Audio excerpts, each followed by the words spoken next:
Buenas tardes a todos y gracias por venir. Bueno, estoy contentísima porque venía en el taxi y me decía la taxista que los días de lluvia, que no hay nada de actividad, que la gente no sale, que tal. Y yo decía, bueno, pues no va a haber nadie, pero si hay solo una persona, pues yo encantada, pero feliz de que hayan venido todos ustedes a escucharme y muy agradecida porque realmente, bueno, pues sí que lo veo como un esfuerzo venir en un día tan poco apetecible. Así que espero estar a la altura. Bueno, pues yo soy Almudena Cruz Llavar, soy la comisaria de la exposición que tenemos aquí, que no sé si la han visto, si no, pues bueno, pues si la han visto se lo agradezco también. Este es un proyecto que, bueno, surgió un poco por las sinergias que tenemos de Centro Sefarat Israel de buscar puntos de encuentro entre la memoria democrática y el mundo judío. Y realmente pues es sorprendente, pero tenemos muchos puntos de confluencia. Y entonces uno de ellos, y digo sorprendente porque, por ejemplo, este es un tema en el que no habíamos, digamos, pensado a priori que podía tener tanto interés. Pero una vez que nos pusimos a indagar, pues nos encontramos con datos muy sorprendentes que hemos tratado de plasmar y comunicar en esta exposición. Bueno, yo soy directora general en funciones de promoción de la memoria democrática en el Ministerio de Memoria Democrática y, bueno, más importante en este caso, quien ha hecho la investigación sobre este asunto que bueno, pues ha sido muy gratificante para mí, de decirles, ¿no? Yo soy también profesora asociada en la Complutense de Historia del Arte, con lo cual yo creo que también queda bastante reflejado. Para mí la parte visual es clave.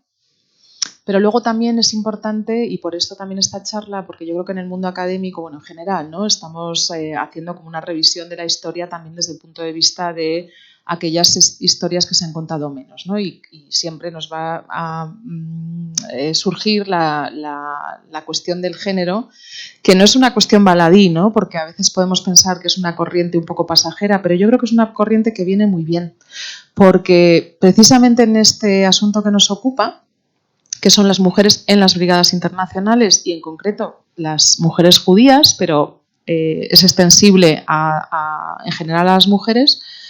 Bueno, pues no sé si ustedes, supongo que son muchísimo más cultos que yo y seguramente lo sabían, pero yo les confieso que no sabía que había habido tantas mujeres en las brigadas tan importantes, y en el caso de las judías, bueno, pues nos encontramos con unos personajes absolutamente fascinantes y que a mí me han servido pues de auténtica inspiración y también, por otro lado, creo que también a una generación como la mía, que cuando llegamos a determinados estatus en la vida y creemos que, bueno, que somos tan estupendas y que hemos llegado tan lejos y que tal y que cual, y de repente echas la vista 100 años atrás y te encuentras con estas mujeres que vamos a ver hoy y está muy bien, porque es una cura de humildad que te hace sentir muy pequeñita, y yo creo que es una cosa buenísima que ayuda, bueno, pues también a la realización personal, ¿no? A darte cuenta de que en realidad pues es que todo, o sea, gran parte de lo que haces comparado con estas, por ejemplo, estas grandísimas mujeres, es como de risa.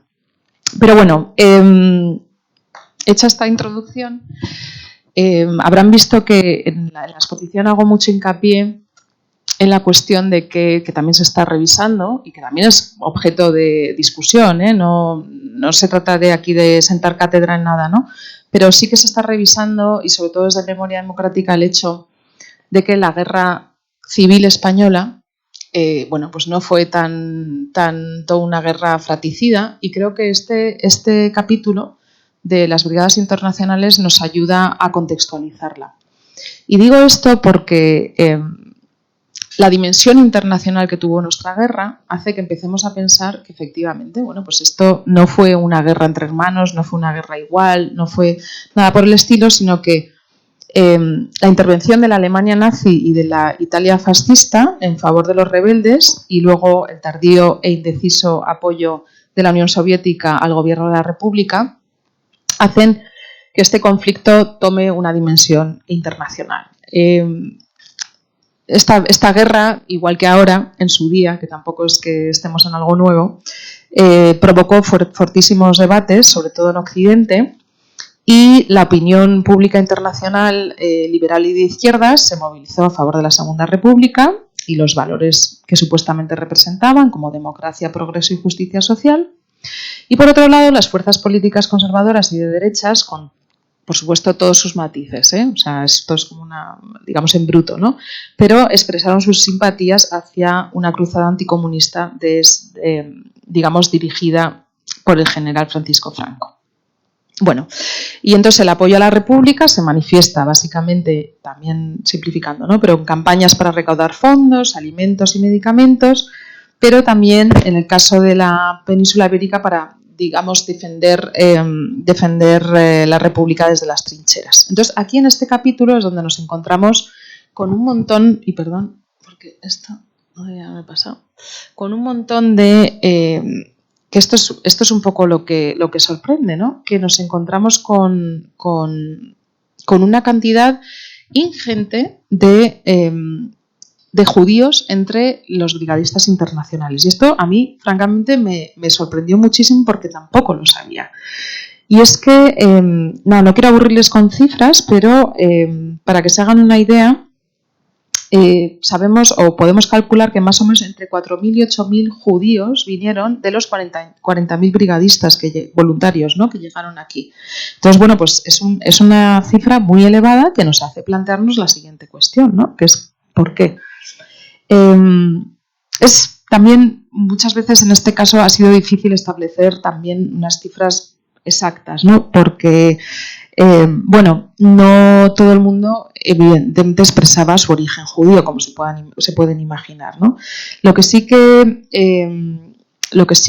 nos da una muestra de lo importante que fue es que hubo una compañía, que lo habrán visto en la exposición, que es la compañía Naftal Bodwin, que estaba, digamos que, llamada así, primero por un judío polaco, ¿no? Y segundo, que es la única compañía dentro de las brigadas que tiene una identidad de este tipo. Entonces, les quería aquí leer brevemente cómo se produce este discurso desde las trincheras de Tardienta, en Huesca, a los voluntarios con esta creación de este grupo, ¿no? Y decía el capitán así: camaradas, soldados, hoy 12 de diciembre de 1937 se ha añadido a nuestra gloriosa y gran familia antifascista la compañía Naftal Bodwin. Desde nuestra llegada a las tierras de España, nuestra brigada y todos nuestros voluntarios hemos sido, primero como compañía, más tarde como batallón y ahora como brigada, una gran familia fraternal compuesta por todos los combatientes polacos, alemanes, ucranianos, bielorrusos, judíos, húngaros, españoles y muchos más. Todos nosotros antifascistas, sin distinción de nacionalidad y convicciones políticas, estamos firmes en nuestra convicción de lucha duramente contra el fascismo, el racismo y el antisemitismo, de esforzarnos por liberar al pueblo de España y a la humanidad de la bestialidad fascista y la esclavitud.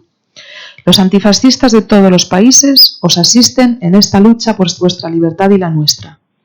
Junto a los voluntarios de las brigadas internacionales y en especial los de la brigada Dombrowski, los voluntarios judíos se han distinguido por su heroísmo, su espíritu de lucha y su devoción por combatir al fascismo. En Madrid, Guadalajara, Brunete y Zaragoza, allá donde nuestras brigadas se encontraran, luchó siempre contra el enemigo mortal de la humanidad, el fascismo. Los voluntarios judíos siempre han estado en primera línea, dando ejemplo de su heroísmo y conciencia antifascista. En honor al gran número e importancia de los voluntarios judíos de la brigada Dombrowski y para conmemorar a aquellos combatientes judíos que han caído por la libertad, hemos decidido que la segunda compañía del batallón Palafox sea conocida como Compañía Judía Naftal Bodwin.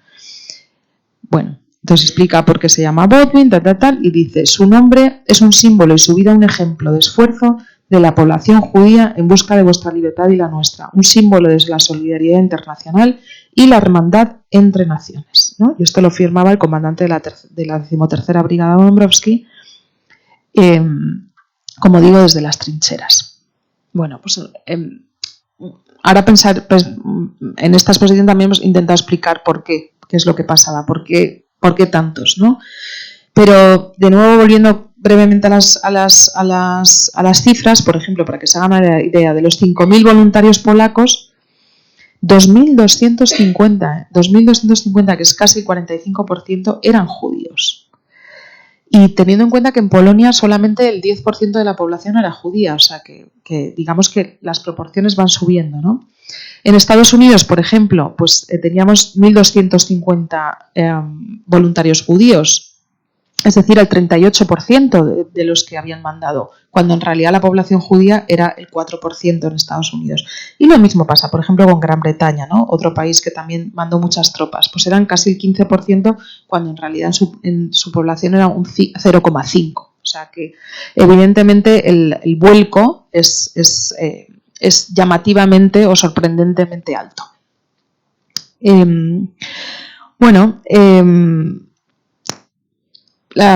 Como digo, además son tan suficientemente amplios como para crear esta compañía Botwin, donde, por cierto, no solo hubo voluntarios judíos, también hubo los que no lo eran, polacos, alemanes, españoles, incluso 2 árabes, por ejemplo. Uno de ellos era un panadero de Palestina que hablaba yiddish, o sea que era, digamos, una compañía muy abierta y bueno, con un componente judío muy marcado, pero también muy abierta a que combatiesen en sus filas gente de todo tipo y condición. Bueno, ¿por qué tanto judío, no? Nos preguntamos. Es siempre fácil hacer generalizaciones, ¿no? Y es evidente que seguramente hubo gran variedad de factores políticos, sociales, económicos, incluso psicológicos personalmente, ¿no? Pero digamos que es evidente que el pueblo judío lo veía venir y el peligro les acechaba. Y aquí entramos en nuestras mujeres, que, como digo, también es sorprendente, y he traído a las primeras en llegar, que es un poco la primera y la segunda y la tercera sala. Las he puesto un poco así. Podía haber hecho cualquier tipo de clasificación, pensé hacerlo por países, pero dije, bueno, es que en realidad da igual, porque no tenían tanta conciencia de país como más bien de conciencia ideológica, ¿no? Entonces, al final, pues las he agrupado un poco por cronología, aunque si nos da tiempo me gustaría tratar un país en concreto, que es Argentina, que creo que engloba muy bien y que no está tan representado en la exposición, por traer algo nuevo. Si nos da tiempo lo traemos. Pero he traído aquí las primeras en llegar, que la primera es que está en las exposiciones, Golda Beit, aunque como luego se casa con Friedman, se la conoce como Golda Friedman. Entonces Max Friedman y luego primero Golda Beit y luego se casan, además en España, Golda Friedman. Bueno, pues Max era un ingeniero de formación que llega a Barcelona antes de comenzar la guerra y he traído a Golda porque este matrimonio formaba parte activa de la Asociación Cultural Judía. Se llama la AJC, la Asociación Cultural Judía, que desempeñó un papel muy importante en la organización de los voluntarios internacionales para luchar contra el fascismo, porque, entre otras cosas, después de la ocupación del Hotel Colón, que lo vemos también en alguna foto en la exposición, el 22 de julio del 36, impulsan la creación del grupo Telman, que también está aquí en la tercera sala representado, y coordina las fuerzas antifascistas internacionales, ¿no? El grupo Telman es muy importante en esta cuestión. Max, además, participa en la batalla de Huesca, luchando en el frente de Aragón, pero en este caso la protagonista es Golda, que juega un papel crucial en los preparativos de las Olimpiadas Populares de Barcelona. Del 36, si han visto la exposición, arrancamos precisamente con esto. Y es que en septiembre del 35 se habían aprobado las leyes de Nuremberg, que ya empiezan a discriminar abiertamente a los judíos y les quitan, ¿no? les apartan de la vida pública alemana. Y una de las partes más visibles, evidentemente, es de los Juegos Olímpicos racistas de Berlín. Bueno, a pesar de que el Comité Olímpico Alemán había prometido el respeto hacia toda raza y religión durante los Juegos, lo cierto es que el equipo deportivo alemán, que había asistido a una especie como de Juegos Olímpicos previos universitarios, que era la Universidad de Budapest en el 35, ya no había incluido ningún judío en el equipo deportivo, o sea que ya se veía venir, ¿no? Entonces, bueno, pues con la colaboración de políticos, sindicatos, representantes religiosos e intelectuales universitarios, se empieza a gestar esta idea de hacer como unas contraolimpiadas, ¿no? Y la Olimpiada Popular precisamente parte de esta idea, ¿no? Y se iba a celebrar entre el 18 entre el 18 y el 26 de julio o algo así, no me acuerdo bien exactamente la fecha, pero claro, justo extraía la guerra y no puede, el 22 de julio iba a empezar, ¿no? Pero justo 4 días antes empieza la guerra y se corta toda la posibilidad. Bueno, es entonces cuando, frente a este anuncio de las Olimpiadas de Berlín, esta idea del asociacionismo obrero internacional empieza a tomar, digamos, cuerpo, y en marzo y junio del 36 empiezan se empieza a impulsar de forma mucho más activa las agrupaciones populares catalanas, entre ellos las secciones deportivas, la CADC y el Ateneo Enciclopèdic Popular, y se crea con el apoyo de la Generalitat el comité organizador de la Olimpiada Popular. Es decir, que vemos como ya se están aglutinando muchas fuerzas en Barcelona para crear esta Olimpiada Popular. Y precisamente entre las entidades organizadoras de la Olimpiada Popular estaba esta asociación fundada a principios del 36 por un puñado de refugiados judíos antifascistas, esta Asociación Cultural Judía, y que se dedican, ya antes de la propia Olimpiada, ya se dedicaban sobre todo a hacer muchas conferencias y a intentar concienciar a la población española y especialmente a la catalana, claro que es donde estaban, de lo que estaba pasando en Alemania. Bueno, y contaba Max, les leo también un poco este episodio. Decía: a partir del 16 de julio del 36 nos comenzaron a llegar rumores de un posible golpe de Estado, por lo que comenzamos a formar grupos armados que patrullaban de día y de noche la ciudad, recorriendo el puerto, los cuarteles, las comisarías, claro, preparándose por si acaso. Fueron días agotadores para nosotros. La mayoría trabajaba durante el día en las fábricas y en las tardes colaboraba en el comité organizador de la Olimpiada Popular. El 18 de julio, a altas horas de la madrugada, nuestro jefe nos envió a mi esposa Golda y a mí de vuelta a casa. No habíamos dormido en 2 noches. Muertos de cansancio, tomamos el tren hacia Sarriá, donde vivíamos. De madrugada, un camarada nos despertó. En la ciudad se oyen disparos. Inmediatamente nos pusimos de camino. El tren estaba fuera de servicio, por lo que tuvimos que caminar. Llegamos no sin dificultad a la diagonal y allí nos separamos. Mi esposa tuvo que ir a la Plaza de España, donde se alojaban los atletas extranjeros que iban a participar en la Olimpiada Popular. Ella era la responsable de su cuidado. Desde los tejados y balcones, algún que otro fascista disparaba contra los trabajadores que habían salido de las calles para enfrentarse a los golpistas. Muchos combatientes extranjeros participaron en las jornadas de lucha del 19 y el 20 de julio, algunos de ellos deportistas que iban a participar en la Olimpiada Popular, incluyendo a mi compañero Franz Löwenstein, que se mantuvo firme ante los insurgentes fascistas. 6 días después, y con el apoyo del recién fundado PSUC, formamos un grupo de voluntarios extranjeros con el honorífico nombre de Tellmann. Entre los atletas que habían venido a participar en la Olimpiada Popular, varios quisieron integrarse en el grupo. Gerd Wolfart, otra mujer, Käthe Hempel, y los polacos Emanuel Mink y Abrasa. Bueno, pues entonces Golda, que no solo se dedicó a la política y a la organización, sino que también participó activamente en este asunto, también lo hizo en el frente. Y esto es, bueno, es cuanto menos sorprendente, ¿no? Porque primero, meterse en estos tinglaos, tengamos en cuenta que esto no es un asociacionismo de vamos a crear un club de ajedrez, ¿no? Era una cuestión muy peligrosa. Pero es que luego ella se puso rápidamente a coordinar la afluencia de voluntarios a Barcelona y se une al grupo Tellmann, luchando en las milicias antifascistas junto a los milicianos de la CNT, del POM, de UGT, del PSUC, en las cercanías de Tardiente, en la provincia de Huesca. Luego, al mes siguiente, también se une al frente de Grañán, en Aragón. Y ahí hace mucho de enlace, que esto lo veremos mucho, con la administración local, además de dedicarse a auxiliar de enfermería y a ser intérprete para la unidad médica británica. Bueno, esto también es muy habitual, ¿no? Te encuentras con mujeres que, bueno, pues no son capaces de ceñirse a una sola función, ¿no? ¿Qué tenían los judíos? Evidentemente tenían que, como eran personas que habían estado huyendo por toda Europa, tenían una gran ventaja competitiva que hoy en día sería un activo para cualquier empresa, que es que sabían muchísimos idiomas, y además idiomas, pues claro, no habituales, ¿no? Eso por un lado. Luego, además, claro, con esa capacidad de resistencia que tenían y de adaptación, obviamente los idiomas los dominaban de una manera sorprendente.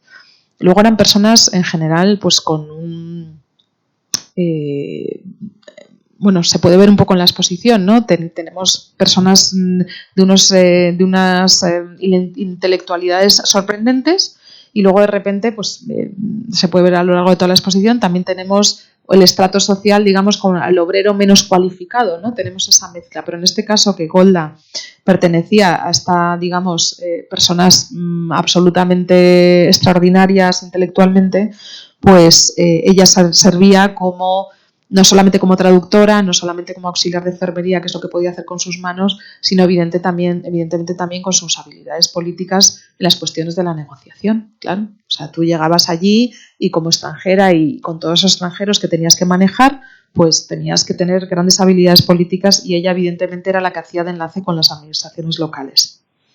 Bueno, el 9 de febrero del 39, tras la derrota republicana, Max y Golda abandonan España y bueno, se refugian primero en Francia, donde se enfrentan evidentemente también a la represión nazi y a condiciones difíciles en campos de concentración como el de Gurs, pero por suerte consiguen huir, se unen a la resistencia francesa en 1940, y en 1946 ya regresan a Alemania, ¿no? Ya como, bueno, pues de una forma segura.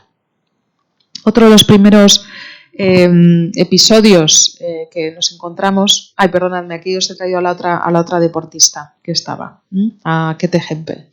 Bueno, otra de las primeras, digamos, incursiones de la guerra que fue importante fue la defensa de Irún, ¿no? Porque es una batalla decisiva en el sentido en que todos los combatientes internacionales en el primer momento se vuelcan y van a la defensa de Irún. ¿Y qué consiste la defensa de Irún? Pues bueno, básicamente que las tropas rebeldes lo que habían hecho era cerrar completamente las fronteras con Francia para dificultar el flujo de ayuda y materiales.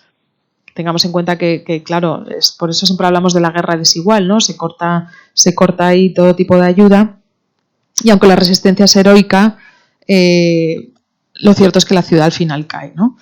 Pero bueno, sí que quiero recordar pues, a estas figuras que están en la primera sala, ¿no? A Remigio Maurovitz, que muere, a Leon Baum, a Joseph Einstein, a Jacques Menachem y, entre otras, pues también a Esther Silberberg, alias Stusha, que bueno, pues también tuvo un papel extraordinario y a mí es una mujer que me asombra especialmente y ahora les contaré por qué.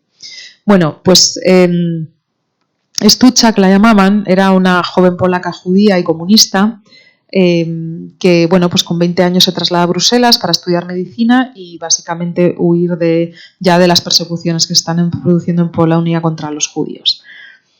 Tras el golpe de Estado del 36, se pone, como había estado estudiando en medicina, empieza a recolectar medicamentos y ayuda y se pone bueno, pues a ver qué manera tiene de venir a España para ser voluntaria, ¿no? Y consigue, es una historia un poco triste, consigue convencer a un amigo, también judío, a Abraham Gotinsky, y convence sobre todo, más que a Abraham, le convence a su padre para que les pague el pasaje a España, que tampoco era barato. Bueno, en agosto del 36 llegan a Hendaya y a Irún, junto a varios otros obreros, ¿no? Y ya preparados, porque fijaros que en las maletas ya llevaban ametralladoras despedazadas, ¿no? Para luego montarlas. O sea que vinieron con una gran conciencia de vamos a defender a España.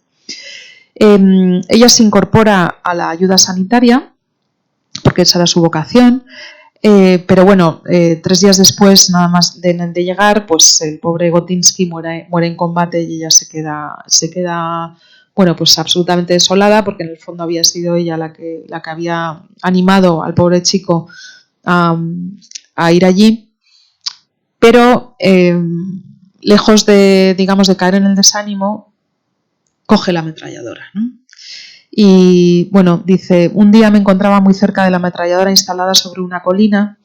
Cuando vi al ametrallador morir bajo el fuego de los fascistas que avanzaban, dije, ¿qué hacer? Tomé el puesto del tirador y cuando vi correr al enemigo hacia nosotros, creo que cerré los ojos, pero disparé, ¿no? Y luego pues le toca disparar varias veces más. Porque entre otras cosas, por ejemplo, también es testigo directo del bombardeo de Durango, ¿no? En Vizcaya. Bueno, luego ella le cae herida de un brazo bastante grave en la zona de Álava y entonces para un poco, digamos, y se pone de redactora del seminario Mujeres, que, con un seudónimo, ¿eh? Eso ella escribe como Juanita Lefebvre, pero claro, es verdad que uno piensa, bueno, redactora del seminario Mujeres, bueno, pues estrenó con un artículo que hablaba del coraje de los pescadores vascos y su labor frente a los cruceros y aviones fascistas del 17 de abril del 37. O sea que vemos también, y será una de las conclusiones a las que quiero llegar, que estas mujeres que escribían para revistas de mujeres, pues resulta que no escribían de frivolidades, sino que escribían de cosas que ellas habían sentido en sus propias carnes. Bueno, escapa a Santander porque obviamente está en peligro. Escapa a Santander y sigue compaginando su labor de servicios sanitarios en el frente con la radio, porque esto también veremos que, claro, al final lo que vuelvo a insistir, no se dedicaban a una sola cosa.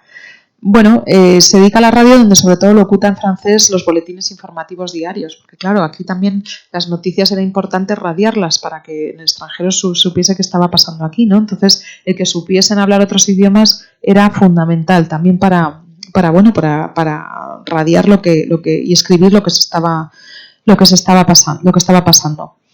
No solamente era, digamos, periodista por sorpresa, no solamente era enfermera sin título, sino que también hacía de traductora para los asesores militares rusos que colaboraban con la República. Tras realizar un breve curso de ruso, que se pueden imaginar que a mí esto me entró la risa cuando lo leí, porque dije, bueno, ¿dónde haría ese curso de ruso? Pues lo haría ahí mismo, claro. Lo que pasa es que, bueno, pues lo debió hacer bien porque la cogieron de traductora, ¿no? Bueno, escapan extremis a Francia en un barquito, pero ella, oye, R que R, se vuelve a España. Porque claro, estaba muy perseguida, os podéis imaginar, ¿no? Pero se escapa a Francia porque ve mucho peligro, pero regresa a España. Y ahí, bueno, está en diferentes frentes, en los servicios médicos, al abrigo de las brigadas internacionales. Claro, uno también cuando piensa en servicios sanitarios, creo que aquí también lo he reflejado bien en la exposición, en la cuarta sala, tengamos en cuenta que los servicios sanitarios no era estar en un... O sea, esto es evidente, ¿no? No estar en un sitio cómodo ni con falta de medicinas, con falta de anestesias, con falta de todo, sino que sobre todo tenían que acercarse a donde caían. Y donde caían eran las trincheras. O sea, eran unos sitios realmente peligrosos y esta mujer, la verdad es que es asombrosa hasta dónde llegaba para poder auxiliar a los brigadistas. Al final los rusos deciden salvarla porque estaba muy muy perseguida, evidentemente se había expuesto mucho, y la envían a Francia con otra falsa identidad. Esta vez pasa a llamarse Jeanne Lefebvre. Bueno, en Francia se pueden imaginar que una mujer así no se iba a quedar quieta y se hace resistente contra los nazis, cambiando una vez más de identidad, llamándose Jeanne Dubois.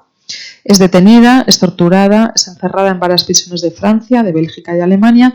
Es deportada a los campos de concentración de Ravensbrück y Mauthausen. En Mauthausen se declara en huelga de hambre, para que se hagan la idea. Pero a mí lo que más me gusta de esta historia es que, bueno, aparte de que es liberada, que eso es una alegría, ¿no?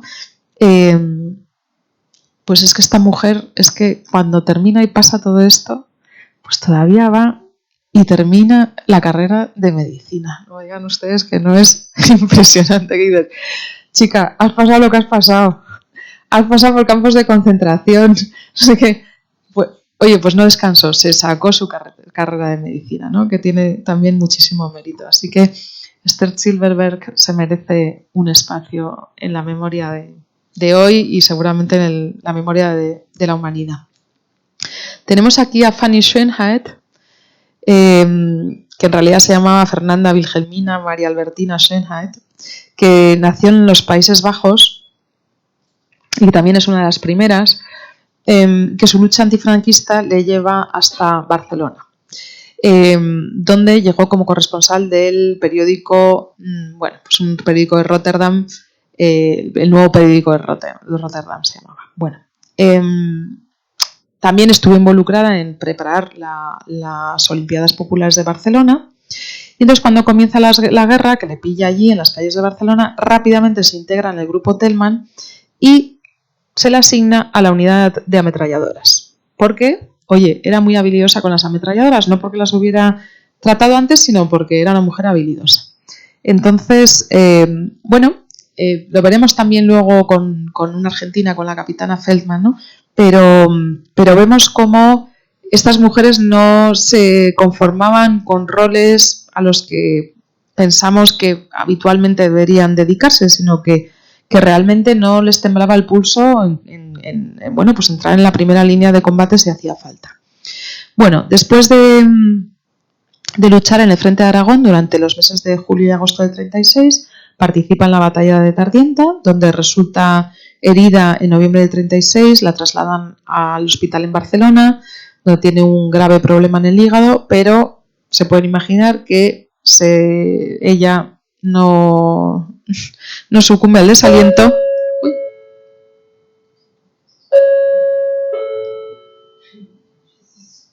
Pausa. Vale. Bueno, entonces ya a medida... Attention, please. Due to an emergency, it is necessary to evacuate the building. Please leave by the nearest exit. Do not use the lifts. ¿Pero una prueba solo o no creo?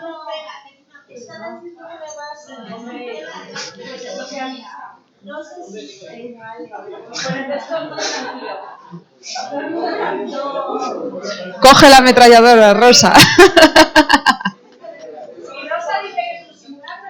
Exacto.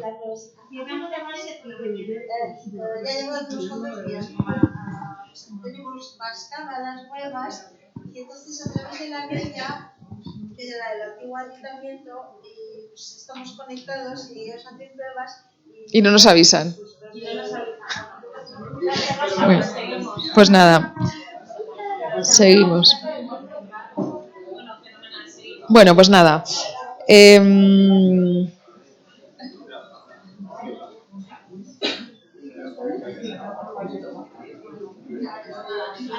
Bueno, nada, pues como curiosidad de...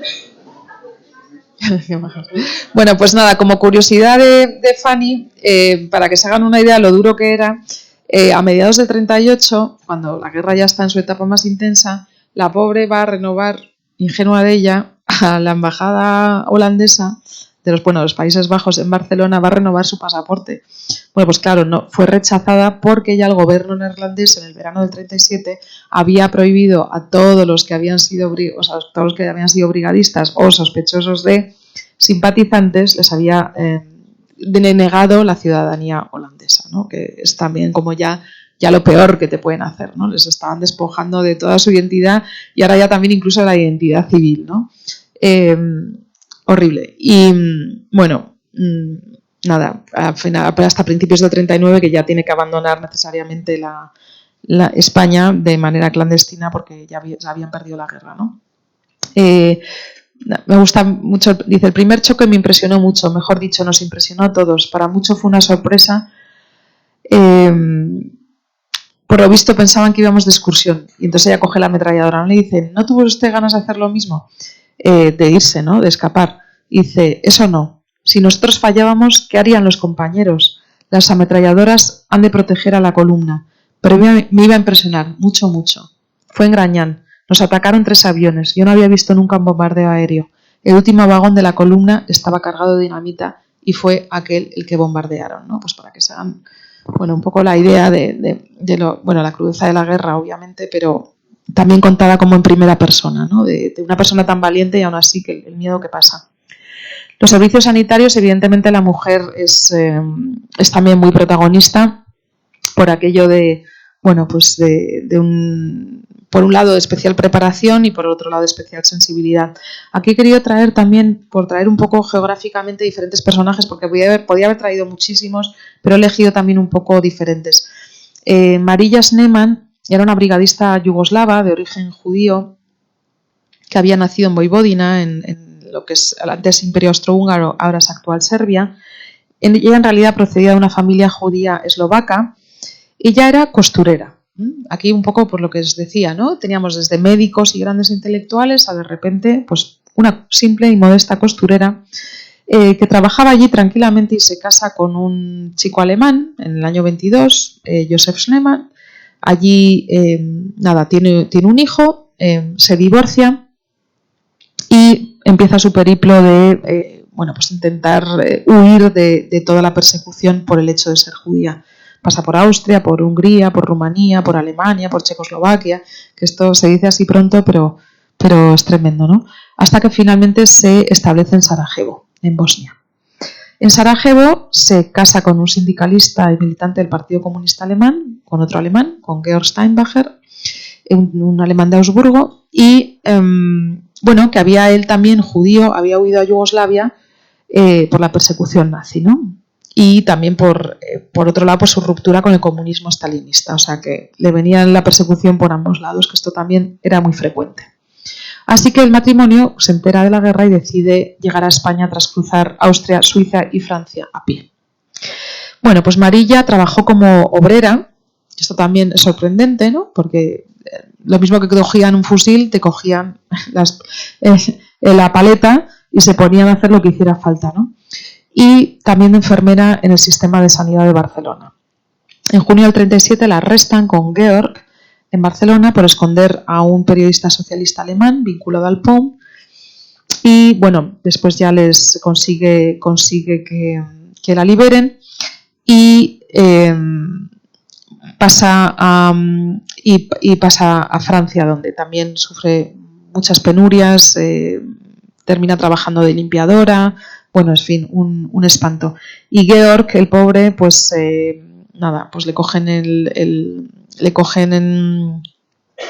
le llevan a Dachau y a Buchenwald y pues por suerte le liberan en el 45 y vuelven a Alemania los dos, donde más o menos consiguen rehacer su vida. También tenemos dentro de los servicios sanitarios, he querido traer al matrimonio de Kurt y Henriette Wallis, porque también además Henriette tiene origen ucraniano y yo creo que pues las circunstancias actuales también me hacía ilusión traerla. Ella era música de profesión, o sea que nada que ver, digamos, a priori con los servicios sanitarios, pero enseguida se incorpora al Ministerio de Sanidad y se vuelca en el cuidado de los niños cuando en el socorro infantil, ¿no? Ella además ideológicamente comparte con su marido una afinidad por la socialdemocracia, eran parte del Partido Obrero Socialdemócrata de Alemania, creían mucho en los valores de justicia social y solidaridad internacionalista y se vienen a España básicamente para poner toda la experiencia que habían acumulado, digamos, desde fuera para salvar las vidas en condiciones extremas y con recursos precarios. He traído aquí una imagen porque ellos se dedicaron sobre todo a los huérfanos, o sea, hicieron ahí una labor extraordinaria. En el 39 evidentemente pasan a Francia, luego se exilian a México en el 42, pero en el 50 consiguen asentarse en Israel. Otra, ya por dos ejemplos más de servicios sanitarios rápidos, que me da una pena horrible, que es Augusta Marx, que era una alemana, que la llamaban Trude Marx. Esta había estado perseguida por ser judía y militante de izquierdas, había sufrido cárcel, era parte del Partido Socialista Alemán y además escribía en el periódico Freiheit, que quiere decir liberación, digamos el órgano de prensa de ese Partido Socialista Alemán, y evidentemente tuvo que exiliarse, se exilió a Ámsterdam, donde encontró el apoyo de las redes de inmigrantes que que ayudaban a refugiados como ella, ¿no? Y en el 35 ya se traslada a Barcelona, ¿no? Antes de la guerra, donde, pues cuando estalla la guerra decide unirse a la causa como enfermera en la columna de Urruti. y le asistían a ella dos amigas también judías, Margot Tierz y la francesa Georgette Skoczynski. Bueno, pues el 16 de octubre, cerca de Perdigueres, en el estratégico frente de Huesca, Augusta y Georgette fueron capturadas y ejecutadas por las tropas fascistas, fusiladas y tiradas simplemente a un pajar.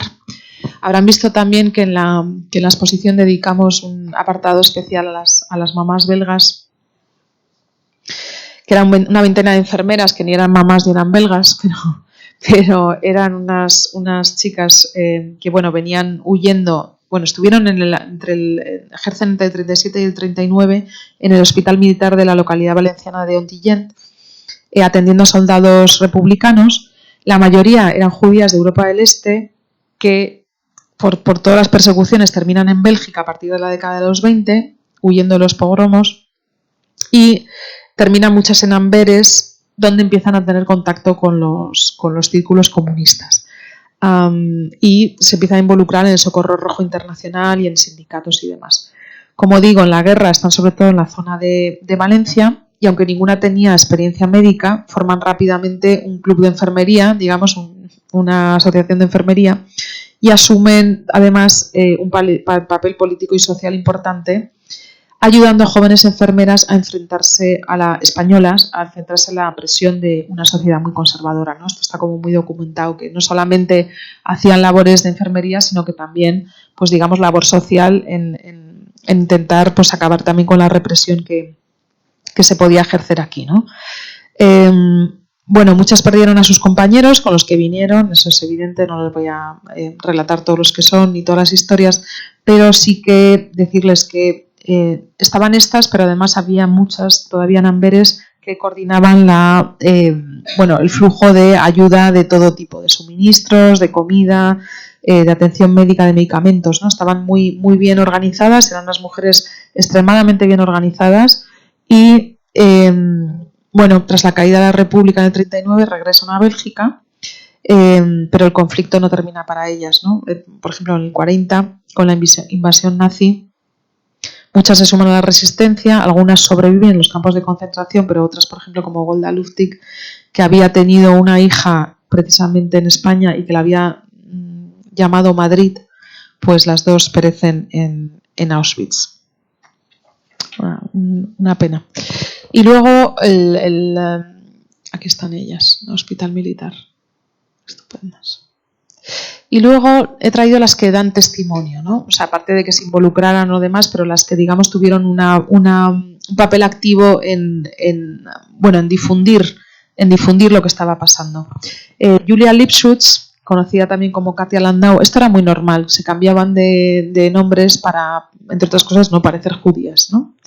Nace en Austria, en un contexto de fervor político, siendo miembro activa de organizaciones comunistas y de izquierdas. Inicialmente se unió a la Unión Socialista de Jóvenes de Austria y al Partido Comunista de Austria, y en el 29 se casa con Kurt Landau, que también era un destacado militante comunista y periodista austriaco. Y en noviembre del 36, tras el estallido de la guerra, Katia se traslada a España desde Francia y allí escribe sobre asuntos cruciales para la revolución, destacando el papel de la mujer en la lucha y abordando cuestiones de gran relevancia social como la prostitución, por ejemplo, y la homosexualidad. O sea, es decir, eran mujeres que no solamente daban testimonio, sino que también daban opinión. Entonces, sus escritos, básicamente reflejan la visión de una sociedad revolucionaria más solidaria, más justa, y empieza también a simpatizar con el Partido Obrero de Unificación Marxista, el POUM, colaborando activamente en esta corriente política. Bueno, lamentablemente el 23 de septiembre del 37 Kurt desaparece misteriosamente en Barcelona, no se vuelve a saber nada de él, se cree que le secuestraron, le torturaron y le asesinaron. Le asesinó la policía soviética, ojo, porque aquí las purgas también eran finas. Y esta trágica desaparición deja en Katia un vacío emocional y una profunda motivación para seguir luchando por sus ideales. Así que el 17 de junio del 37 Katia también es detenida por el servicio de inteligencia soviético, que le acusa de ser contrarrevolucionaria por estar implicada en el POUM. O sea, dentro de las izquierdas también había mucha tela que cortar. Se la recluye en las prisiones secretas, en una prisión secreta, y ahí permanece hasta su liberación el 30 de enero del 38, momento en el que es expulsada de España. Tras su expulsión vive en Francia y luego en Marruecos hasta el 42 y luego se traslada a México, donde bueno, pues sigue con su actividad política y social. Es decir, estas mujeres que habían sido tan importantes evidentemente no podían dejar o quedarse quieta. Muy importante por aquello de lo, digamos, importante del personaje, ¿no? Es Simone Weil, aunque realmente su historia a ella le debió de parecer bastante decepcionante. Simone había nacido en París, en el seno de una familia judía francesa, intelectual, bueno, ella fue una gran intelectual, con todos sus escritos y su docencia, y vino muy, muy ilusionada a España para luchar contra el franquismo, más bien en círculos anarquistas, ¿no? De hecho, en Barcelona bueno, ya viene con un carnet de periodista, ¿no? Se entrevista con líderes políticos importantes y se decide unirse al Grupo Internacional de la Columna de Urruti en el Frente de Aragón, en Pina de Ebro. ¿Qué le pasa para su desgracia y para seguramente el bien de la humanidad? Pues que sufre unas quemaduras tremendas y la mandan para Barcelona. Y aquí la verdad que también es una historia que te hace sonreír, porque ahí le estaban esperando sus padres, que me imagino que eran muy sensatos como somos los padres, y le dijeron que se acabó la fiesta y la mandaron para casa. Ella quedó profundamente decepcionada porque no pudo tener un recorrido más brillante en la guerra, pero bueno, plasmó todo esto en sus escritos históricos y políticos, en su paso por España, que evidentemente, aunque fue corto, a ella le marcó y la verdad que se lo agradecemos. Luego tenemos a Emma Goldman, lituana, que también es una gran figura del anarquismo y del pacifismo. Ella era traductora, intérprete y defensora de la causa republicana.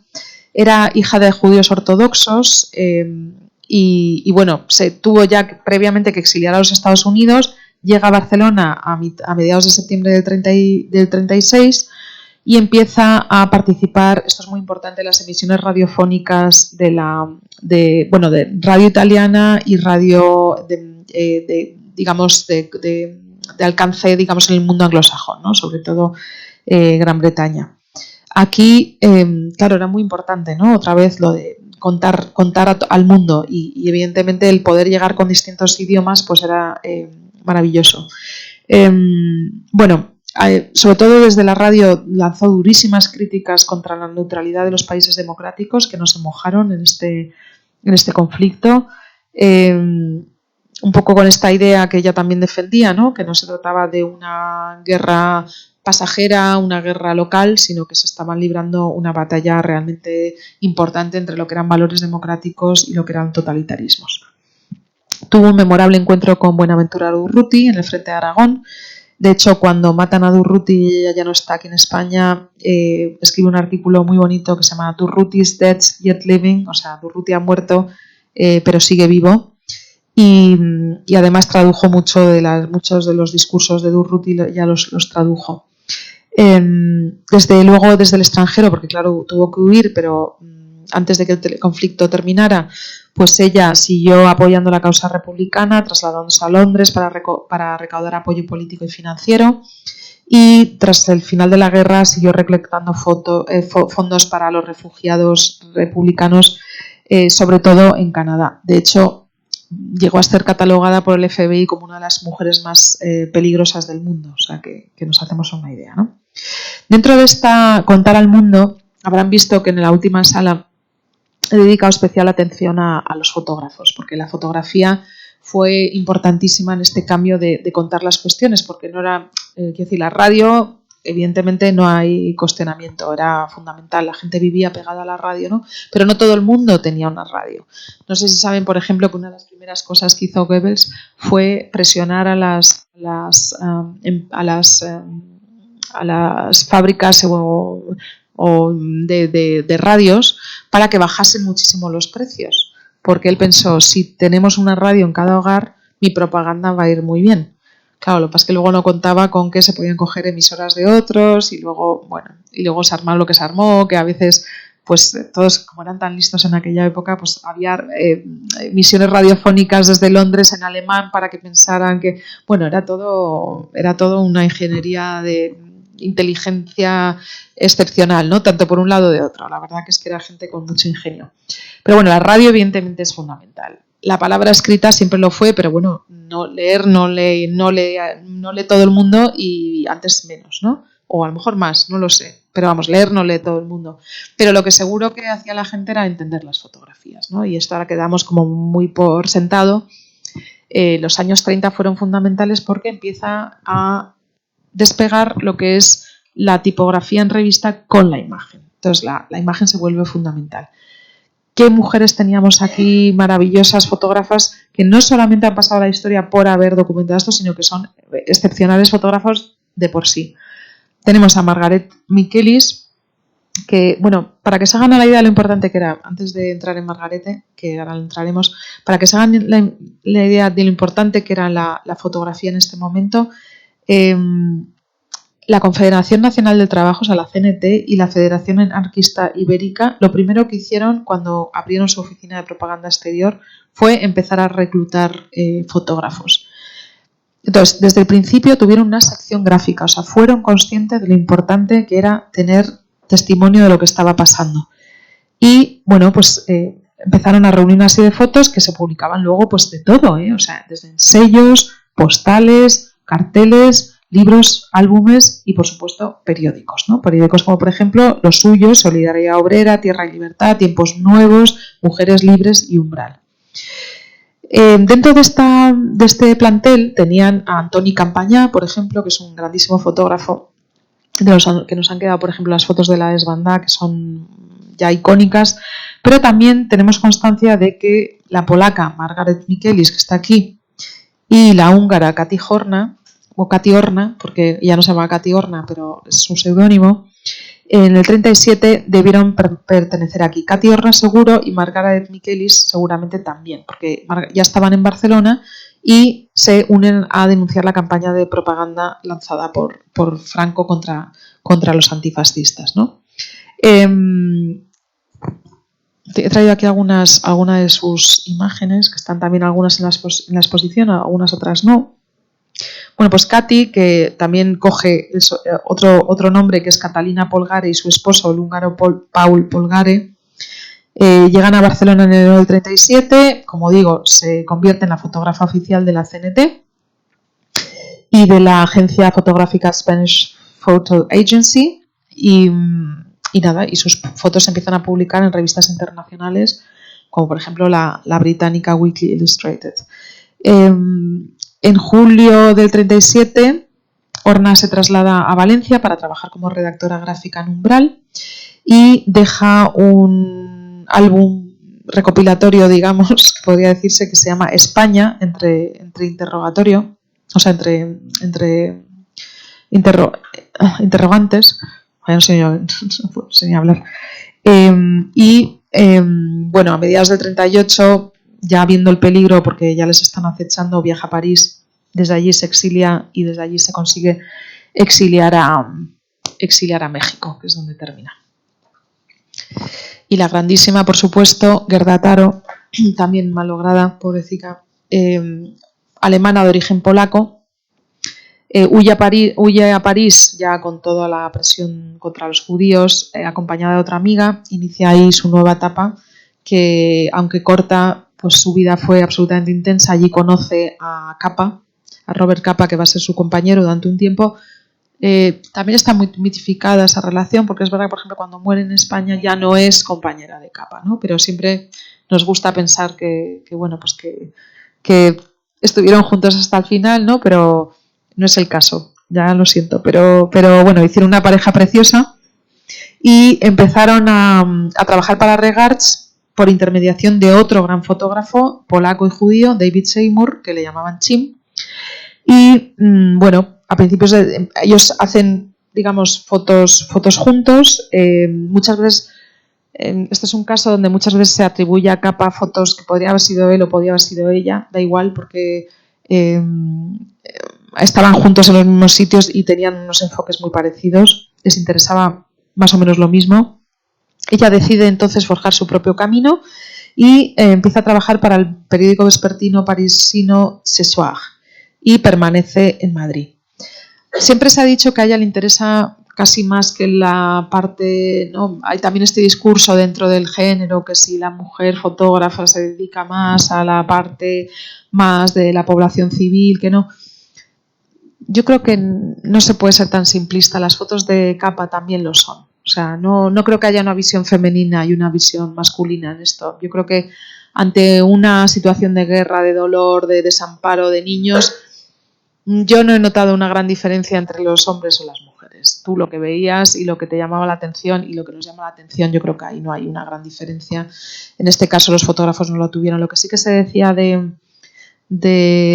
Gerda, claro, que sí que es bonito, y eso antes de que muriera, con lo cual no es una cosa que se haya inventado después. En Sesoag decían que las fotografías, las instantáneas de Taro, lo que decían es las primeras y únicas imágenes de la ofensiva, y que decían, siempre aparecen como impregnadas de humo, ¿no? Les llegaba la foto, les llegaba allí a París y decían, parecían que todavía sacaba humo, ¿no? Porque ella, igual que Capa, se acercaban mucho. Bueno, a ella le pasó que estando pues huyendo ya las tropas republicanas, porque tenían que estar huyendo, pues hubo como un ataque aéreo. Ella estaba dentro de un tanque del general Walter. Estaban como reculando en ese momento un tanque republicano que retrocedía por el camino, como que tuvo una elevación y ella se cayó y el siguiente la atropelló, ¿no?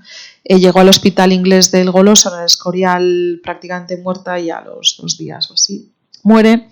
Y claro, es muy trágico porque muere con 27 años, ¿no? Y claro, morir joven siempre es especialmente trágico, ¿no? Y sobre todo, pues es una fotógrafa con una visión comparable con la de Capa, ¿no? Y siempre te da pena pensar, pues, ¿qué hubiera hecho ella si hubiera llegado a la edad de Capa, que luego también murió en una guerra? O sea, que quiero decir que eran gente extraordinaria y valiente. Y no sé si aquí, por ejemplo, esta es una de las fotos de la desbandada, ¿no? Que esta pues parece que es de Taro, pero realmente no importa si es de Taro o es de Capa, ¿no? Porque estaban juntos, en esto sí sabemos que estaban juntos en este episodio, y los dos quedaron profundamente impresionados, ¿no?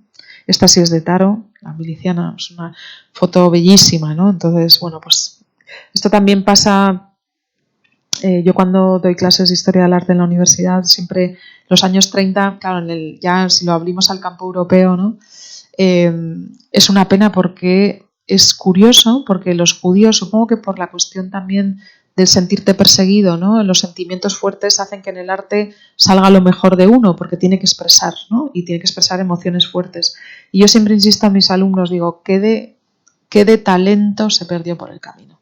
Porque, claro, te encuentras con unas obras de arte tan maravillosas hechas por judíos, y me da una pena esas clases, porque tengo que terminar diciendo, bueno, y murió en Auschwitz, y murió en Buchenwald, y murió y todos esos talentos perdidos, ¿no? Y pues Gerda, pues evidentemente es uno de ellos. Y les decía lo de Argentina porque lo trato menos en la exposición, y me parece también curioso, porque añadimos a todas estas razones que tenían todos los judíos, añadimos pues razones adicionales para justificar su apoyo a la causa republicana. Por un lado, en Argentina, claro, estaban preocupados por el destino de los parientes que estaban en Europa, claro, porque los judíos que estaban en Argentina ya eran judíos que habían huido de Europa, pero claro, no habían huido los amigos, los vecinos, los familiares, no huían todos, ¿no? Entonces, por un lado estaba eso, y luego por otro lado, ellos también tenían mucho miedo a la Alemania nazi, Italia fascista, porque creían que había una cuestión de contagio, ¿no? Y ellos tenían una creciente influencia de los nacionalistas de derechas, de círculos políticos, militares, intelectuales.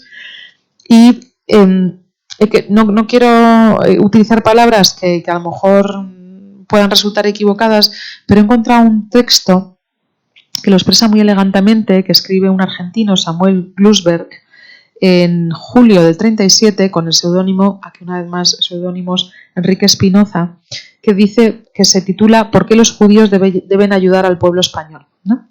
Y dice así: ante todo, por una razón de justicia, que en eso consiste ser hombre y ser judío. Después, en defensa propia, porque el enemigo número 1 del judío es el mismo del pueblo español. Finalmente, porque en la convivencia histórica durante siglos, solo la Segunda República se apresuró a reconocer de forma oficial a los judíos. Contra esta república se levantaron precisamente a los pocos meses de proclamada los generales facciosos del rey con Sanjurjo a la cabeza, para reducir al pueblo español a la misma condición que sus ilustrísimos antepasados habían logrado reducir al judío. Ahora bien, ¿puede el judío que como el criollo ha sentido, por así decirlo, en carne propia los extremos a los que es capaz de recurrir la casta feudal y militarista en defensa de sus privilegios más odiosos, adoptar una actitud contemplativa frente a la guerra totalitaria que los últimos generales borbónicos están llevando hoy a sangre y fuego contra el pueblo español en complicidad con las huestes negras del Duce y del Führer? De ninguna manera. El judío, para ser consecuente consigo mismo, debe de ponerse cuanto antes de parte del pueblo español en ese definitivo juego de vida o muerte y echar el resto, según la profunda expresión de nuestro idioma en su favor. De lo contrario, tarde y temprano le ocurriría lo que al judío alemán que no supo sumarse a tiempo en la campaña contra Hitler, ¿no? También les echaba un poco en cara esto, ¿no? El primer campo de concentración en Alemania que estuvo cerca de Múnich fue para los comunistas, ¿no? Y ahí pues siempre se les echa en cara que no lo vieron venir. Entonces, esto es lo de siempre, ¿no? Claro. La comisión, lo que es curioso es que en Argentina, y esto se me olvidó decirlo, pero lo he sacado de una investigación de un profesor de Tel Aviv que se llama Raman Rein. Bueno, pues lo digo también porque conviene, o sea, esta información la ha recopilado él. Bueno, pues allí en Argentina se crea una comisión israelita de ayuda al pueblo español que tenía 15 sucursales, nada más y nada menos, a lo largo y ancho de Argentina, donde distribuyeron panfletos que publicaban en yiddish y lograron recolectar no menos de 100.000 pesos en la comunidad para ayudar a España. Bueno, evidentemente destacados argentinos judíos tuvieron un papel importante, ¿no?, en este comité de ayuda a la España republicana y también en el Socorro Rojo, entre otras cosas también mujeres, por ejemplo, como Elsa Lola Rabonevich. Bueno, Argentina, por eso lo he traído, es porque tiene una gran movilización de apoyo material, está entre los primeros países del mundo que lo proporciona y además manda en proporción también, o en número absoluto de voluntarios, es el segundo en América Latina después de Cuba e incluso antes de México. No les voy a aburrir con cifras, pero sí que fue importante también el movimiento universitario y docente en Buenos Aires y en Córdoba especialmente. Muy importantes los traductores bilingües, incluso trilingües, que vinieron a asesorar en ruso. Y lo que mandaron en la exposición sí está Gregorio Berman, por ejemplo, que es el pionero del psicoanálisis en Argentina, que descendía de una familia polaca. Y bueno, también destacan, y por eso he traído también a Argentina, especialmente las mujeres. Por un lado, que no tengo la imagen, por ejemplo, pues Sara Segal, pero pasemos, por ejemplo, a Raquel Levinson, ¿no? Raquel Levinson, que estaba casada con el secretario de organización de la Federación Juvenil Comunista, fue responsable del Frente de Educación de esa federación y solo con 21 años organizó el movimiento de solidaridad con España en Córdoba. Según decía su hermano Gregorio, dice, nuestra actividad era de agitación y desafiando el terror organizábamos mítines callejeros en los que mi hermana Raquel era la creadora infalible, subida a un cajón, custodiada por una guardia de autodefensa integrado por rusos y polacos. Improvisamos nuestros actos a la salida de las fábricas o en las esquinas concurridas. Antes de que llegara la policía ya habíamos desaparecido, ¿no? O sea que Raquel, digamos que era una activista que se jugaba todos los días el pellejo. Poco después se va con su marido a España, y eso que estaba embarazada no le supuso ningún obstáculo. De España ya lamentablemente tiene que pasar a la Unión Soviética porque se pierde la guerra y allí además en la Unión Soviética además queda atrapada por la Segunda Guerra Mundial hasta que ya en los años, a finales de los años 40 consigue regresar a Argentina. También he traído a Fanny Edelman, que ella era de la provincia de Córdoba, exactamente en San Francisco, que está en la provincia de Córdoba.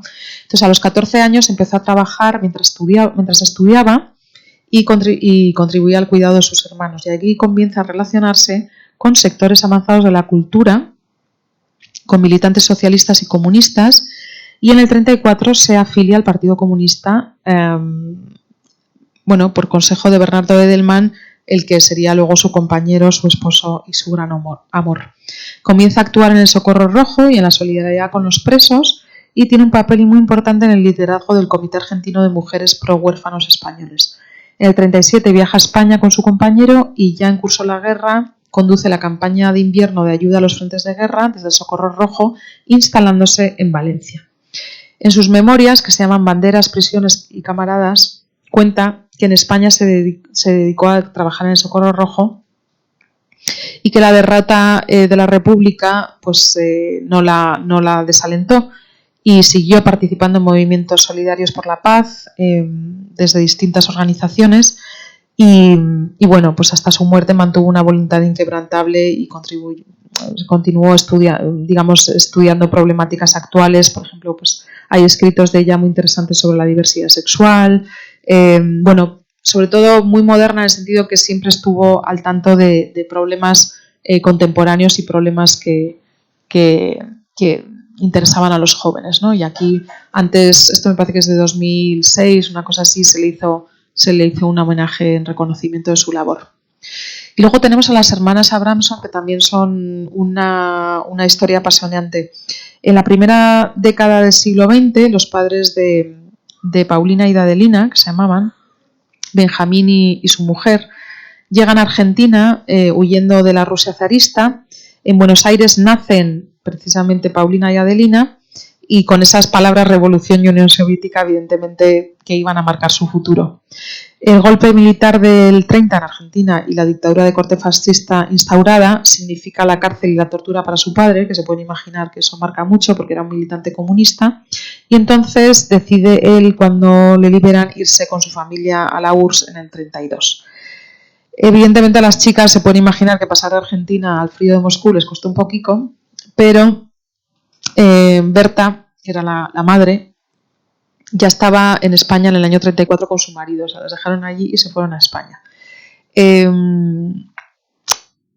Donde básicamente Berta, que también lo cuenta en un libro, organizaba comedores, pero también hacía guardias, para que lo veamos, también hacía guardias en cuarteles comunistas. A principio del 36, Paulina, entonces ya le hacen una oferta de trabajo a una editorial comunista en Madrid y se viene para acá con un compañero sentimental que había conocido también en la URSS, pero que era español, Andrés Martín, y se vienen para Madrid. Con el estallido de la guerra se casan y Andrés es nombrado comandante del regimiento Pasionaria asignado al frente de Extremadura, donde muere en combate. Y la pobre Paulina, el 25 de julio, entra como miliciana a la sierra en el batallón de octubre, evidentemente con la pena de la pérdida, ¿no? Con la llegada del cineasta Roman Karman y el delegado de Stalin, Mikhail Koltsov, que también le tenemos aquí, que tan mal termina el pobre, que le terminan echando al río, ya luego con la purga comunista. En septiembre el partido considera que es más provechosa su condición de bilingüe que se dedique a ser traductora. Y esto es lo que va a hacer, ¿no? Recorrer los frentes de la guerra desde septiembre a octubre de 36, contando un poco la guerra desde las mismas trincheras. Y evidentemente, como vuelvo a decir, jugándose la vida. Hace además de traductora oficial de coroneles rusos y ya en marzo del 38 regresa a Moscú. Mientras tanto, he traído aquí a las dos. Aquí están Paulina y Adelina, que eran una monada. Mientras tanto, Adelina llega en enero del 37 llegan a Barcelona con 17 años y Adelina se va a la Fuerza Aérea Republicana. También le tocó crecer de golpe, ¿no? Evidentemente. Se casa y se divorcia en España con un aviador ruso.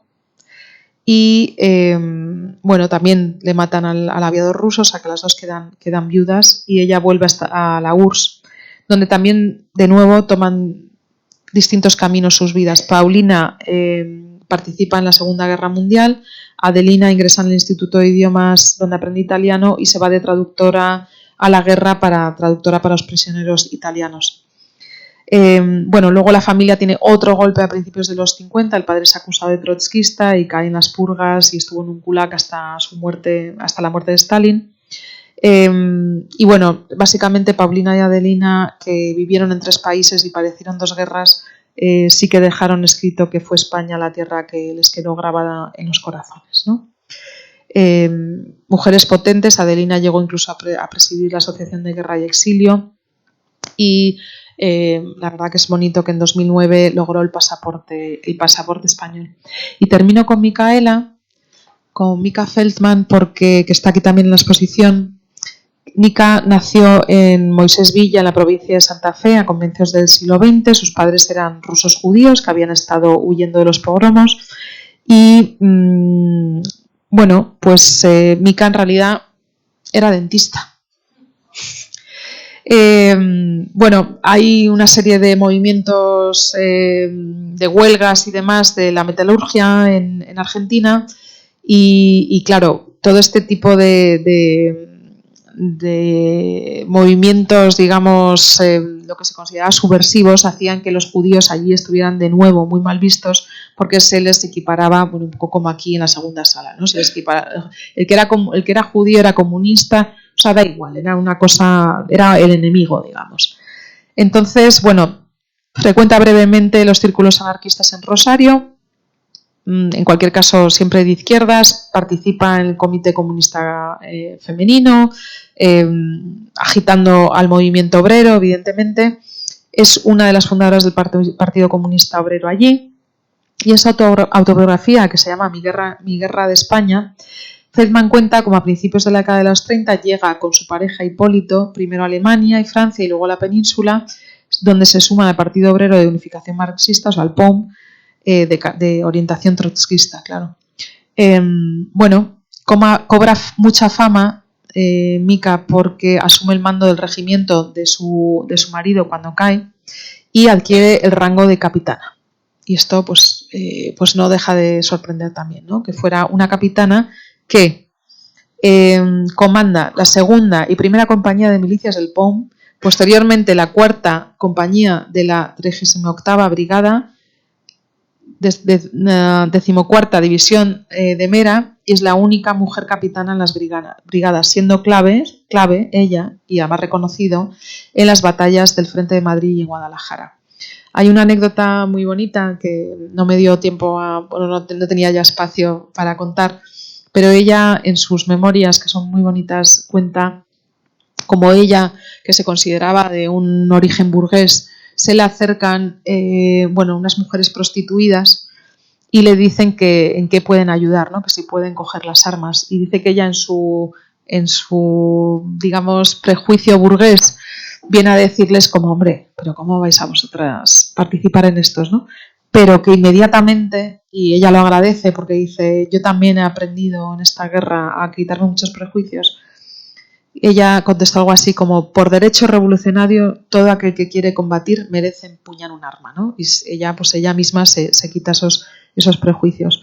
Y luego también es verdad que tiene muchas cosas, como por ejemplo también cuenta que su comandante anarquista, Cipriano Mera, en un momento dado cae un chico joven muerto y ella se pone a llorar. Y entonces él le increpa, le dice, vamos, moza, deja de llorar, llorando con lo valiente que eres. Y ella le responde, y tú, con todo tu anarquismo, hombre, al fin, podrido de prejuicios como un varón cualquiera, ¿no? O sea, sí.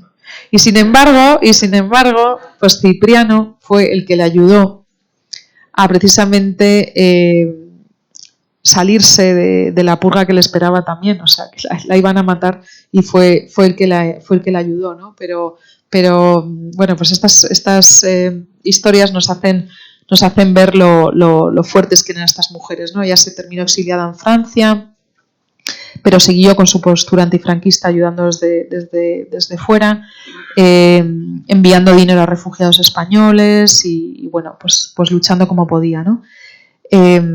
Y de hecho, bueno, su rechazo luego al peronismo, que le recordaba el fascismo, le hizo regresar a París cuando ya había estado en Argentina.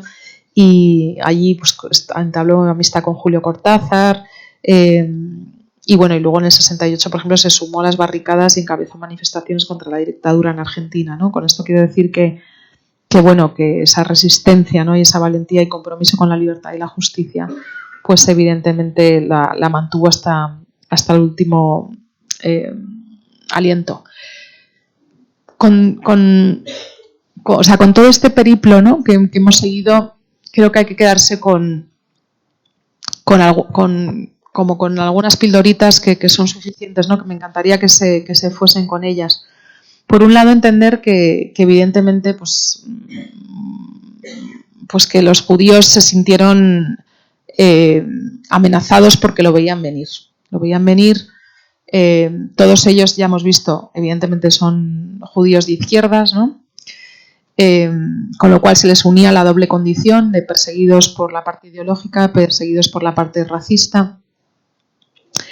Pero luego yo creo que la clave, si pensamos en estas mujeres, es cómo los valores democráticos, que ahora pensamos que lo hemos inventado todo, ya estaban presentes, se perdieron luego, los estamos recuperando ahora, pero ya estaban presentes. Y prueba de ello son estas mujeres que no se conformaban, en la cuestión ya específicamente de la mujer, no se conformaban con tener el lugar donde cualquiera de nosotros, incluso hoy, pensábamos que iba a tener, ¿no? Rompieron moldes, fueron absolutamente valientes y pensemos sobre todo que fueron capaces de venir aquí a arriesgar sus vidas por una causa que no estaba pasando en sus tierras, ¿no? Y yo creo que en el caso de Mika Feldman uno piensa y dice, pero de verdad se cruzó el charco para venir aquí, que se podía haber matado. De hecho, mataron a su marido. Y ella, lejos de decir, pues me vuelvo a mi casa a llorar, se hizo capitana, ¿no? Entonces he querido terminar con Argentina precisamente porque quería empezar con Esther Silberberg y terminar con Mika, que me parecen dos mujeres de bandera. Pues nada, muchas gracias.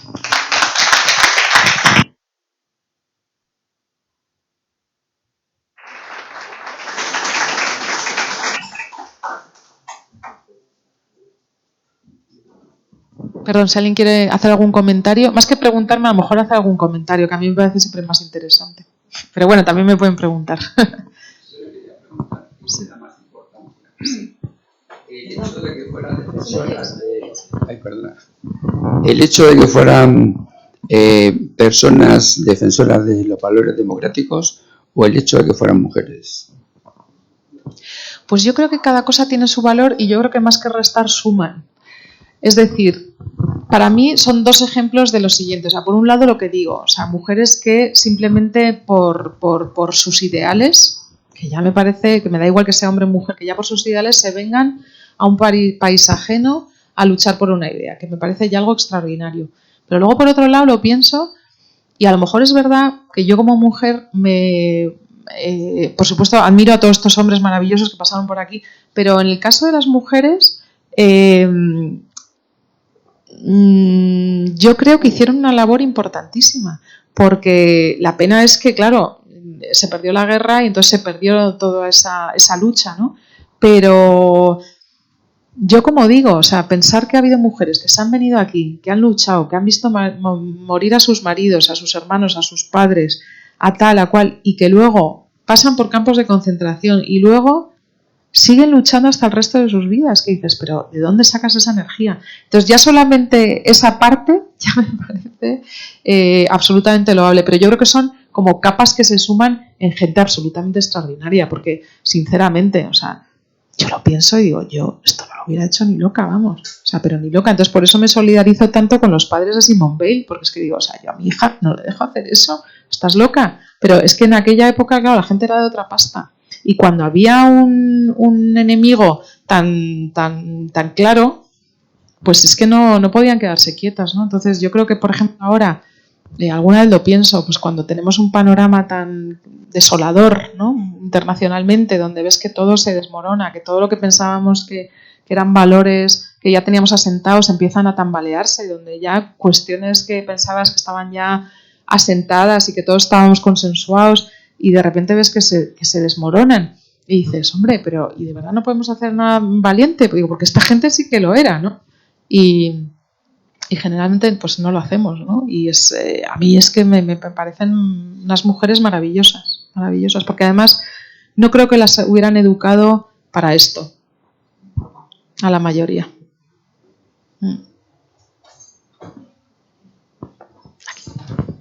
Aquí Rosa, mire. Sí, Perdóname, que no me he visto. Hola, sí. Dos preguntas. La primera, la más corta, ya que ha hablado de la cifra de judíos en las unidades militares de las brigadas internacionales, ¿qué porcentaje representaban las mujeres judías en esos batallones, en esas compañías? Sí, pues lo de las cifras, por eso decía que están como muy... son muy difíciles porque, y además es que esto no lo he contado porque ya me parecía muy largo, pero por ejemplo, a ver dónde lo tengo, porque es muy curioso y me van a entender con este ejemplo. Un segundito que lo busco porque es que es muy representativo.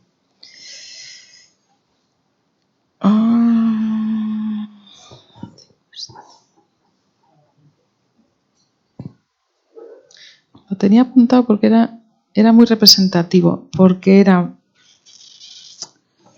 Un momentito.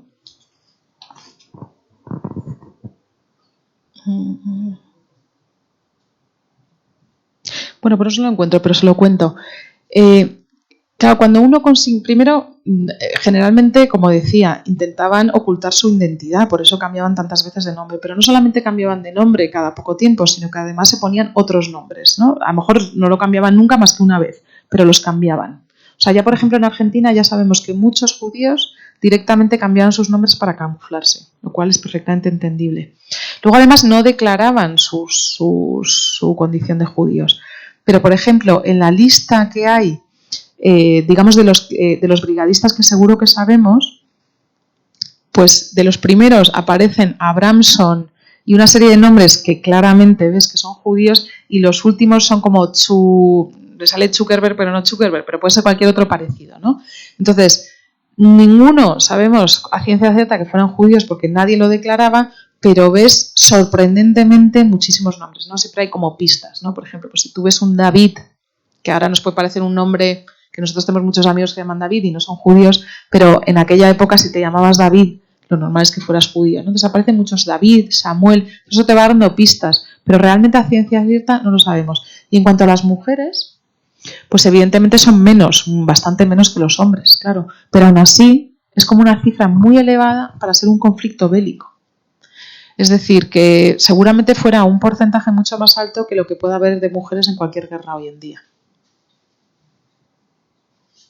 Pero, por ejemplo, sí que está estudiado por países. O sea, por ejemplo, en Alemania, pues en Alemania pues fue bastante alto. O sea, si uno lo piensa, por el hecho de que fueran mujeres, que no era lo normal que fueran a la guerra, es sorprendentemente alto. ¿Y la otra pregunta? Perdón. No, pero da igual, te oigo igual. Bueno,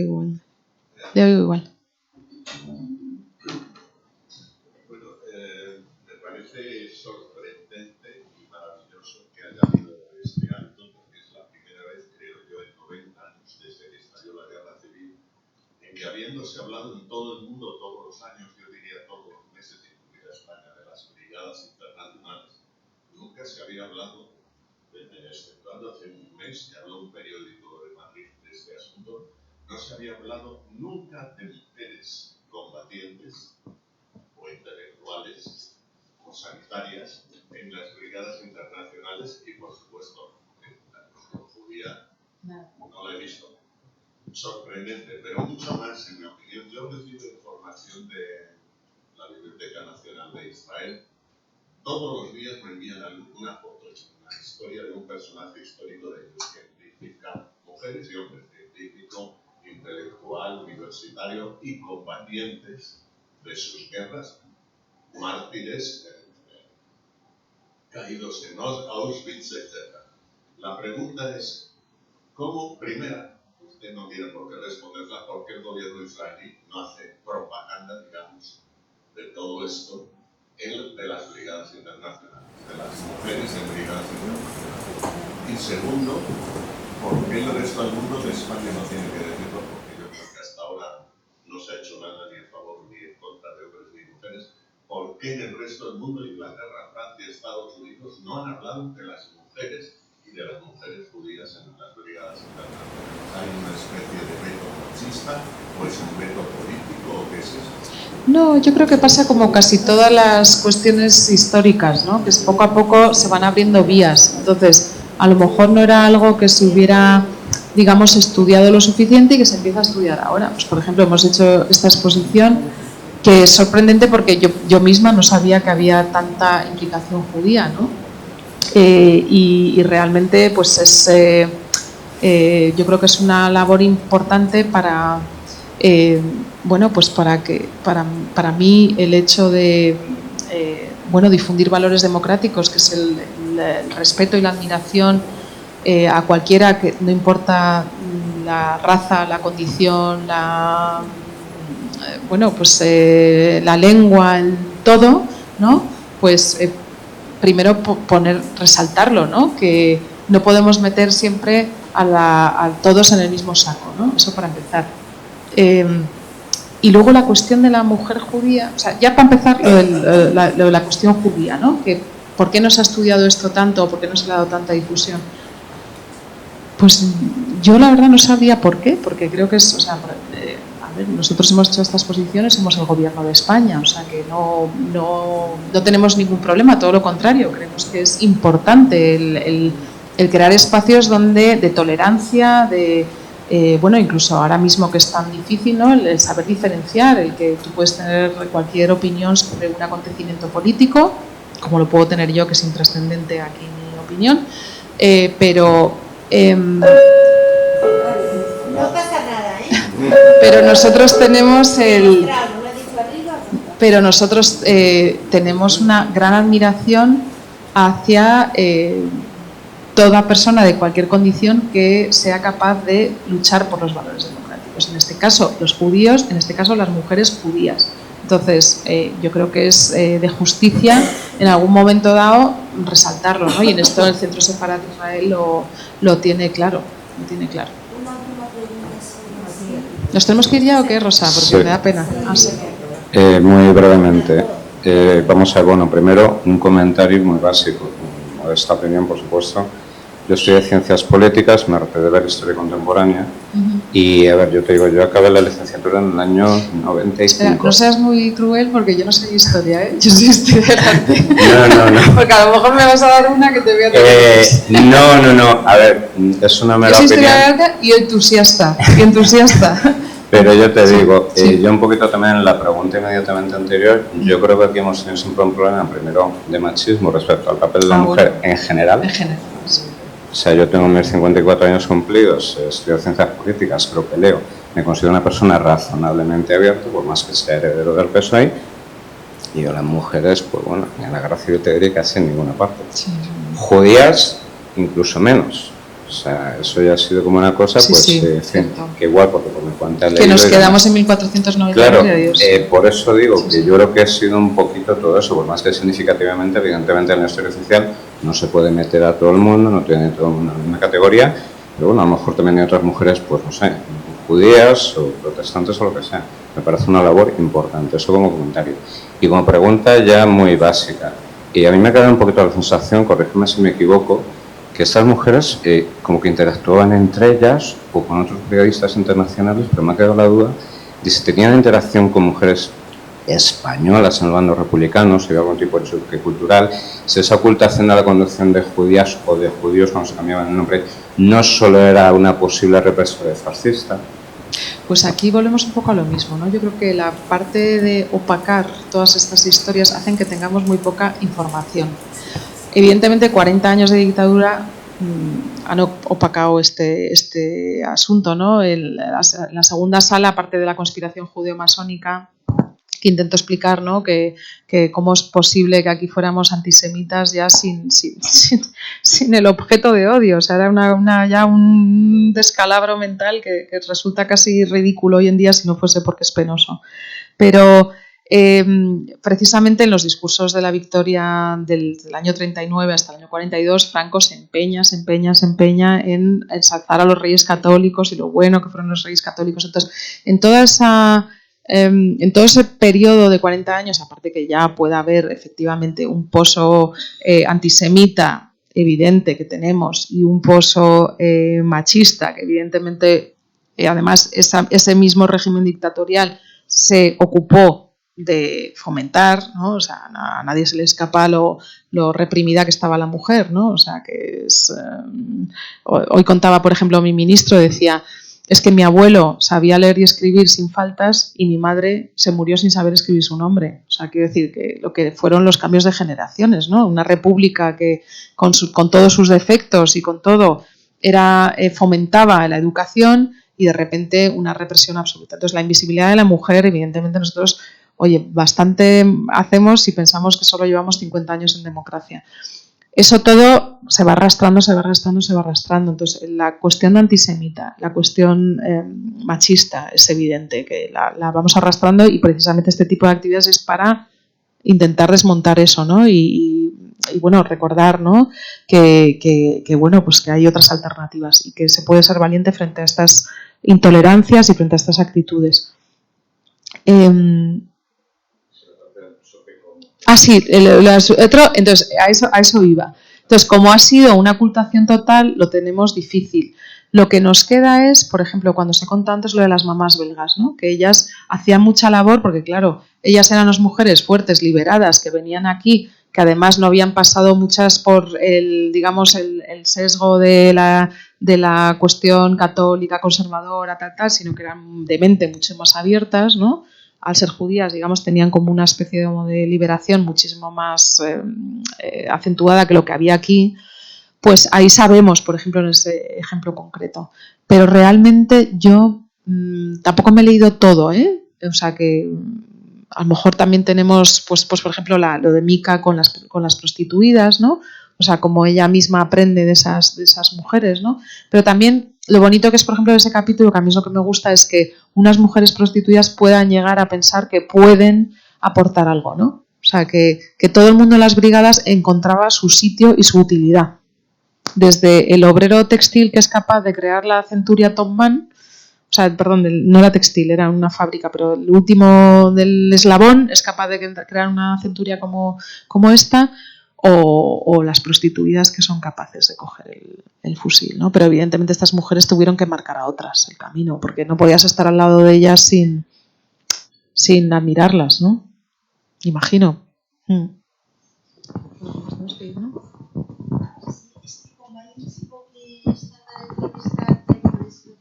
Vale, pues nada.